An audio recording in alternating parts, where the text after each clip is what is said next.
I think one of the biggest problems, I've been with the Downtown LA Neighborhood Council for the past 4 or 5 years, and one of the biggest obstacles that I've experienced personally is the uneven distribution of information. It seems like every neighborhood council gets their information from different sources. Like the city council, for instance, they have their field reps, the county has their field reps, and they have telephone lines where people call in and get information from the citizens. And I feel like that information, whether it's complaint or suggestions by the residents or stakeholders, should be shared with the neighborhood council people, so they know what the important subjects are or issues. I mean, so many times developers go out there and they want to build a building in your neighborhood, and you don't find out about it until the building is done and finished.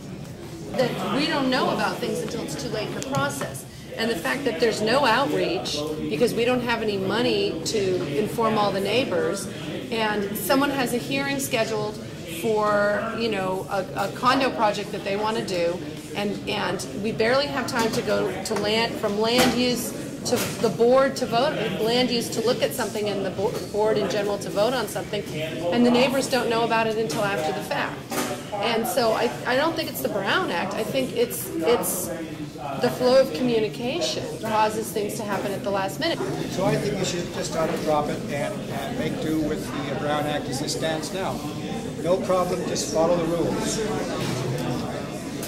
So you have the agenda out there so anybody can come and see it so that you know what is going to be discussed.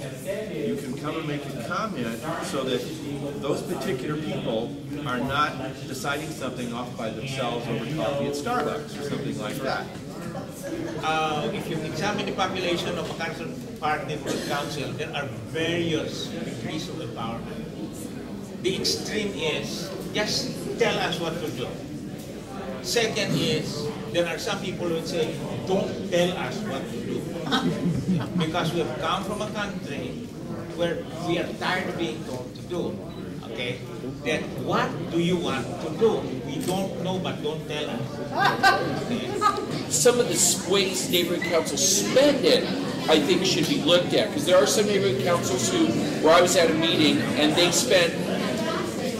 had $12,000 left after they paid for the rent for their office to do outreach, to do anything with, and that's unconscionable. The money's to be for outreach, to do community improvements, not to have an office with a secretary, and that's a big issue with a lot of neighborhood councils that I know of.